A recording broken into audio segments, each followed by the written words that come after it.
वो कौन है जिसकी कमी जिंदगी के हर कदम पे आपको महसूस होती है? मेरा भाई, मेरा सबसे छोटा भाई कैंसर में वो फौत हो गया। कोई दिन ऐसा नहीं जो मैंने उसको याद नहीं किया। मैं बड़ी कमी महसूस करती हूँ।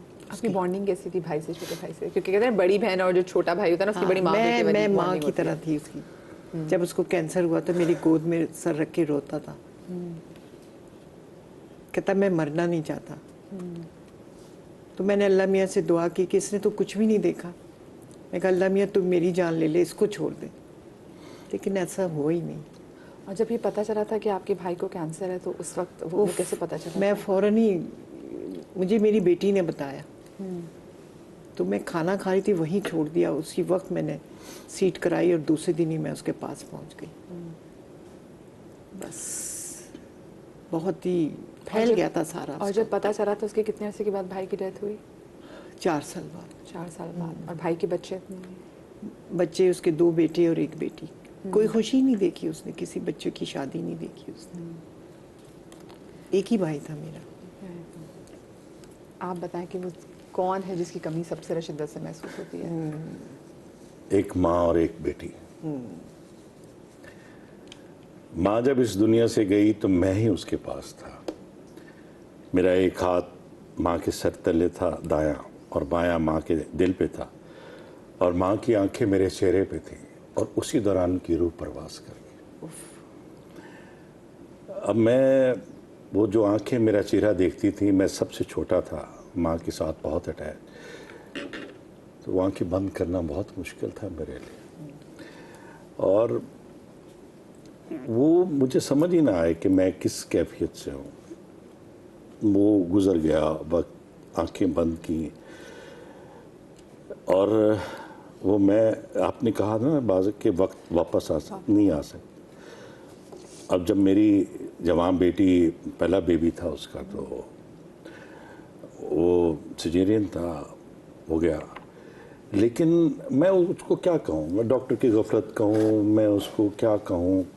जो भी हुआ, मेरी बेटी मेरे हाथों में, मेरे सामने, और उसका एक लफ्ज़ जो हमेशा रहता है अब भी, कि बाबा मैं मर रही, मेरी रूह निकल रही, मेरे पैरों में से जान निकल गई, बाबा मैं मर रही हूँ। एक बाप ऐसी सिचुएशन में बेटी के लिए क्या कर सकता है? कि वो बेटी जो सैयदा फातिमा, मतलब मेरे जिगर का टुकड़ा, मेरी बड़ी बेटी है और मेरी सबसे ज़्यादा लाडली। मैं कराची में काम कर रहा हूँ 12-13 साल से। डेली उसका फ़ोन आना शाम को कि आपने ब्लड प्रेशर की मेडिसिन ली, आपने खाना खाया, उसका फ़ोन आना, ये हो ही नहीं सकता। और उसकी ये ज़िद थी कि आपने आना है तो मेरी बेबी को उठाना है, उसके कान में अजान देनी है, आपने। मैंने कहा, मैं उस वक्त घुगी ड्रामा कर रहा था, ये एक ख़तरनाक बात है। मैं घुगी ड्रामा कर रहा था अदनान सिद्दीकी भाई का, वहाँ लाहौर में हो रहा था ड्रामा।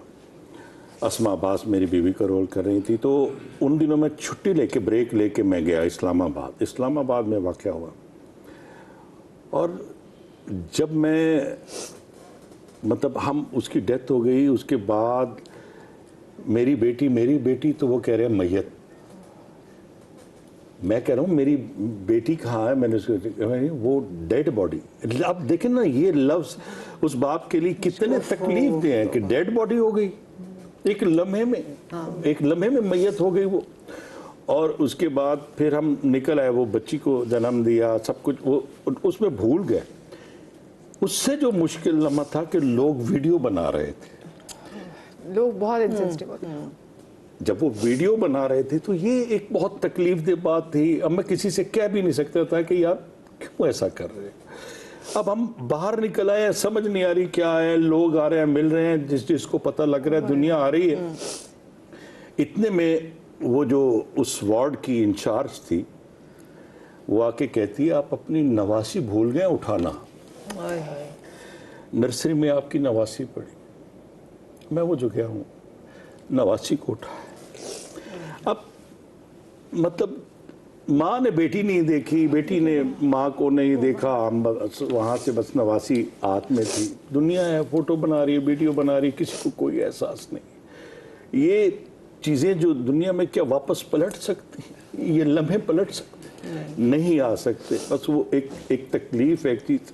और फिर शूट मेरी ख़त्म हो गई, मैं 15-20 दिन मैं मुल्तान में रहा, उसके बाद वापस आया शूट पे, तो आगे बेटी की शादी के सीन थे। Oh my God.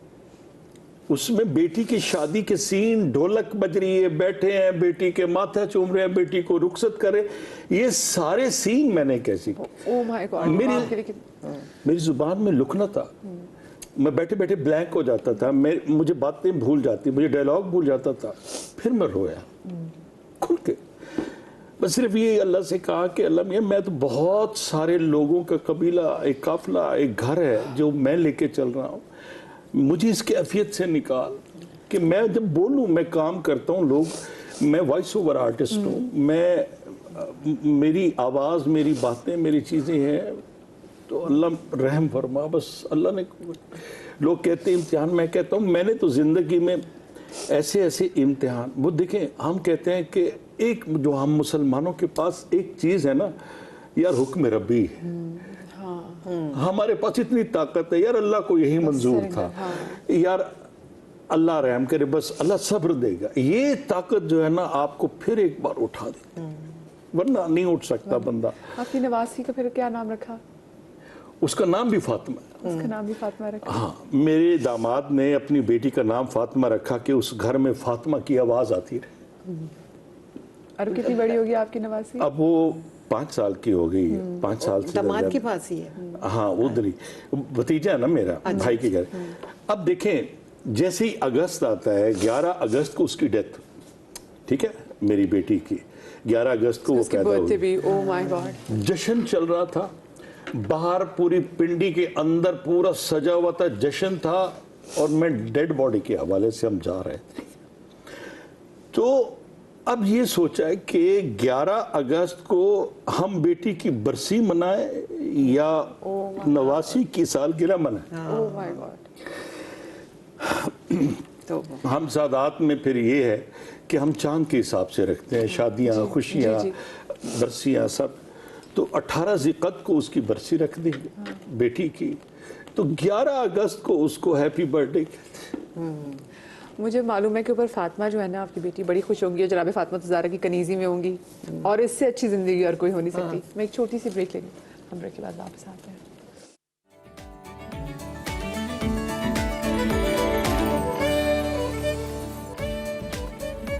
Welcome back after the break. दिल की बातें बड़ी की, और दिल की बातें कहाँ ख़त्म होती हैं, और जब स्पेशली दिल अफसरदा हो, दिल टूटा हो, तो बातें ना कहीं से बाहर निकल ही आती हैं। मोहसिन साहब हमारे साथ मौजूद है, संगीता जी हमारे साथ मौजूद है, हमसे बड़े बहुत ही प्यारे, आज हमने दिल की बातें भी की, मतलब ऐसी कि जो हमारा भी दिल उसमें बड़ा, वो क्या कहते हैं ना कि दिल उदास सा हो गया। मैं संगीता जी से आपसे पूछना चाहूँगी, आपने फिल्मों में काम किया, आपने फिल्में डायरेक्ट की, जो आजकल की फिल्में बन रही हैं, आप उनको देखने जाती हैं? हाँ जी, बिल्कुल देखती हूँ। से आपको क्या लगता है कि क्या ये, आई एम श्योर आपसे बहुत लोगों ने सवाल पूछा होगा, लेकिन अभी जैसे कुछ चंद एक फिल्में बनती हैं, बहुत अच्छी फिल्म बनती हैं, अभी कुछ दिनों फैसल भाई की फिल्म आई, दीमक आई, 2-3 और फिल्में आई, अच्छी फिल्म्स आई, लेकिन उसके बावजूद क्या वजह हमारी फिल्म इंडस्ट्री वापस खड़ी नहीं हो पा रही?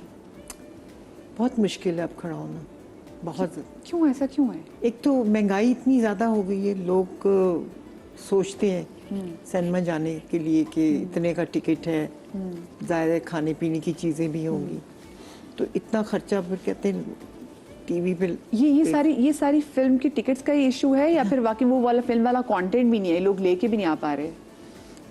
नहीं, फिल्में तो आ रही हैं, लेकिन देखने नहीं जा रहे कोई। देख के कहें तो बुरी है या अच्छी है, तो जब आएंगे नहीं तो। अभी आपने लास्ट फिल्म कौन सी देखी है? बहुत अरसा हो गया नहीं देखी। आपने लास्ट फिल्म कौन सी देखी है?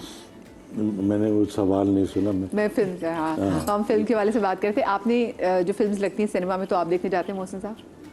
मुझे नहीं, मैं आप फिल्म देखने, कभी जो सिनेमा में जो पाकिस्तानी फिल्म्स लगती हैं, जी। आप देखने जाते हैं उनको? नहीं कभी भी। कभी मुझे बताएं, आप लोगों ने इतने माशाल्लाह से साल, इतने ज़बरदस्त साल एक कंसिस्टेंसी के साथ इस प्रोफेशन में गुजार दिए हैं, लेकिन अपनी शोबिस की इंडस्ट्री में देखते हैं कि बड़े बड़े आर्टिस्ट, बड़े बड़े नाम आते भी हैं, वो कुछ अरसे के लिए काम करते हैं, देन उसके बाद उनके लिए भी सर्वाइव करना मुश्किल होता है और वो निकल जाते हैं। सर्वाइविंग टेक्निक क्या हमारी मीडिया इंडस्ट्री में लंबा अरसा काम करने की, अगर मैं पूछूँ तो? मैं ये समझता हूँ कि अगर आर्टिस्ट कहते हैं ना कि मैंने ये काम करना है, सबसे पहले उसकी नीयत ही है, अपने आप से ईमानदारी है। फिर वो कोई काम करता है, वो रेडियो करे, वो थिएटर करे, वो टीवी करे, वो उससे जुड़ा रहता है। अगर उसे आर्टिस्ट को अगर ये एहसास होना कि प्रोड्यूसर का टाइम, प्रोड्यूसर का पैसा, उसकी कितनी अहमियत है, तो एक बंदे के साथ कितने लोगों का रिस्क जुड़ा हुआ है, अगर वो ये ख्याल रख लेना, टाइम पे आएगा, काम करेगा, और वो अगर देखें, एक्टर जो है ना, जरूरी नहीं कि सारे ही सुपरस्टार होते हैं। एक्टर 19-20 होता है, किसी को कुछ चाहता है। अगर वो ईमानदार आदमी है तो मैं ये सारे सुपरस्टार अच्छे एक्टर्स भी हो जी। देखें, ये डायरेक्टर प्रोड्यूसर बैठी हैं, अगर कोई थोड़ा बहुत इतने कमजोर भी होगा ना, तो ये कहेंगे बाअदब है, टाइम पे आता है, बेईमानी नहीं करता, सुकून से अपना काम से काम रखता है, तो ये उसको कास्ट करेंगे। हाँ बिल्कुल, तो वो सरवाइव करेगा और वो निखरता जाएगा, बनता जाएगा। और अच्छा, जहां वो कमजोर होगा वहां डायरेक्टर खड़ा हो जाएगा साथ, कि यार इस बंदे के साथ मैं खड़ा हो जाऊं। उसको म्यूजिक में कवर करेंगे, उसको फ्रेम में कवर करेंगे, उसको खूबसूरत बनाएंगे, वो फीमेल हो या मेल हो, अगर वो ईमानदारी से काम कर रहे हैं। आपने बादब होने की बात की, मुझे पता है जो आजकल का नया आर्टिस्ट है, जो नए लोग आ रहे हैं, जो यंग जनरेशन आ रही है, वो उतनी बादब है जितने आप लोग अपने टाइम में बादब थे। जैसे आपने आते साथ ही शो के आगाज में आपने अपने मोहसिन को याद भी किया, आपने अपने सादों के नाम भी लिए, ये हैं जो बाअदब है ना, वो आप देखेंगे। मैं सबसे पहले मैंने आयजा का एक लफ्ज़ बोला, आयजा खान है हो गई, सजल हो गई, सबूर हो गई, और एबा बुखारी हो गई, ये हमारी दुरेफिशा हो गई, ये सारे के सारे जितने भी हैं ना, वो निमरा साहिबा है, और ये सब के सब बाअदब है जो चल रहे हैं। जो मैं एक बात ज़रूर मैं करूँगा यहाँ पे कि फिल्म इंडस्ट्री में नंबर 1 की दौड़ ने डिस्टर्ब किया। हमारी जो उस वक्त प्रिंट मीडिया था, प्रिंट मीडिया में कोई उसके खिलाफ लिख रहा है, कोई उसके खिलाफ लिख रहा है, उसने हमें डिस्टर्ब किया। अब वो चीज़ आ गई है हमारे, ये फिल्म से है ना, ये मेरी बात की तायद करेंगी, अब आ गई है वो टीवी में। अब टीवी की हीरोइन भी फिल्म की हीरोइन बनेगी? नहीं भाई, ये फैमिली का है, ये मीडियम फैमिली का है। यहाँ की आर्टिस्ट अगर फिल्म की हीरोइन बनेगी, वैसे बाल हो, उतने बजे आएंगी, तो वो कैसे चलेगा? ये इनको सामना करना पड़ा, फिल्म में भी और टीवी में। अच्छा, मुझे बताएं, जैसे वो उस टाइम बड़ी खबरें आती थी कि जो फिल्म एक्ट्रेसेस हैं वो एक दूसरे के बारे में बड़ी साजिशें होती थी, तो ये वाकई ऐसी चीज़ होती थी जो अखबारों में भी छपती थी? नहीं नहीं, बिल्कुल भी नहीं होती थी। सबकी दोस्ती थी, वो तो आपस में कहती कि हमें तो जहर देने की भी कोशिश की गई, जब इनके इंटरव्यूज हो तो हम इतनी बात, ऐसा कैसे हो सकता है? आपको ना पता, आपके पास आगे शिकायतें नहीं करती थी? नहीं नहीं, मैं मतलब मीरा और रीमा में था थोड़ा। मदिया साहबा, एक बात मैं इनकी जरूर कहना चाहता हूँ, और वो सबके लिए ऐलान जंग होगा या उनके लिए डम डम डम होगा। वो ये होगा कि डायरेक्टर प्रोड्यूसर को कोई तंग करे, डेट दे के इनकार कर दे, या वो ब्लैकमेल करे कि ये फंसे हुए हैं, आप ऐसा करें, इतने पैसे भिजवा दें तो मैं आऊंगी, ये होगा तो मैं करूंगी। इन्होंने कहा ये हमारी चीजें तय है, आप सेट पे आएगी, आपको पेमेंट मिलेगी। नहीं नहीं, ऐसा नहीं, मुझे ऐसा है, मतलब आप ट्रस्ट नहीं कर रहे ना अपने प्रोड्यूसर डायरेक्टर पे। तो इन्होंने, याद है हमारे साथ एक मैं वही कह रहा हूं, इन्होंने एक बहुत कमाल काम किया। इन्होंने कहा कोई बात नहीं, मैं डायरेक्टर हूं ना, मैं छोटे से कैरेक्टर को उठा के स्टार बना सकती हूँ, तो आप स्टार को मैं गायब भी कर सकती हूँ। इन्होंने कमाल ये किया, मैं नाम नहीं लेता उस आर्टिस्ट का, इन्होंने दूसरी आर्टिस्ट को कास्ट किया, जहां जहां वो दूर मास्टर शॉट में थी, वो वहां एक्स्ट्रा होके रह गई। दूसरी आर्टिस्ट के इन्होंने क्लोज बनाए, उसको कैरेक्टर करवाया, वो स्टार बन गई और स्टार एक्स्ट्रा बन गई। हाँ, ये मुझे डायरेक्टर चाहता है तो ये भी करता है, अगर उसको तंग करोगे, ब्लैकमेल करोगे। हाँ, ये वैसे कितनी पुरानी बात है? ये तो कोई 3 साल पुरानी, 4 साल पुरानी, ये 3-4 साल पुरानी बात है। 4 साल, ठीक है। अच्छा, हुआ क्या था ये बताएं? आउटडोर सारी उसने की, और उसके बाद जब डेटें आई सारी मेरी कास्ट थी, तो एन मौके पे उसने किसी फिल्म को डेटें दे दी। उसने कहा ये डेटें तो नहीं है मेरे पास। मैंने कहा भाई मैंने तो पहले ही लिखाई थी। उसने कहा नहीं मैं नहीं आ सकती। मैं कहा ओके। मैंने दूसरी आर्टिस्ट को लिया उसी जगह पे और उसको एक्स्ट्रा बना दिया उसमें पूरे ड्रामे में। तो बाद में उन्होंने कहा नहीं कि क्या किया आपने उसके साथ? नहीं, पैसे तो दिए हुए थे ना मैंने। पैसे आपने पूरे उनको इसने दिए थे? नहीं, किसके हिसाब से दिए थे? अब किसके हिसाब से दिए हाँ, थे? तो संगीता फिर हम लोग तो ये भी कर सकते हैं। हाँ, ये और तो मजे अगर की डायरेक्ट बात- और कितना वैसे मुश्किल होता होगा कि अगर दो हीरोइनों की, दो आर्टिस्टों की आपस में अगर लगती हो तो उनको साथ काम कराना, क्योंकि फिर तो शिकायतों का अंबार होगा। जरा मैं चाहती कि ये थोड़े ना I want her to spill the beans, ठीक है? तो मुझे छोटी सी ब्रेक लेनी है, ब्रेक के बाद हाजिर तक मजा आएगा।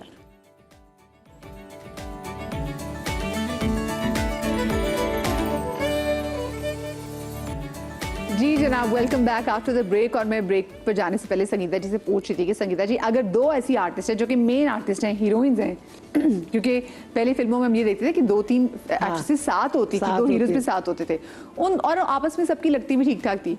तो ऐसे में दोनों हीरोइंस को कैसे लेके चलती थी, ये बताएं। बस वो मेरे डर की वजह से नहीं लड़ती थी लेकिन आपस में बड़ी लगती थी इनकी। सबसे ज्यादा किसकी लगती थी? मीरा और रीमा की।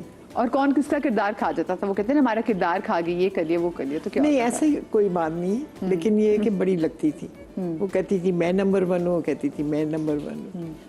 और सबसे ज्यादा आपको धीमी कौन थी वैसे? धीमी तो साइमा थी, बहुत, ना किसी की बात करनी ना कुछ करना, बड़ी डिसेंट है वो इस मामले में। अच्छा, जहाँ पे सबकी हीरोइंस की आपस में लड़ाई हो रही होती थी तो वहाँ पे साइमा जी की भी ऐसी लड़ाई होती थी? नहीं नहीं, कभी भी नहीं, कभी नहीं। उन्होंने किसी आर्टिस्ट की बुराई नहीं की कभी, अपने काम से काम रखती थी बिल्कुल।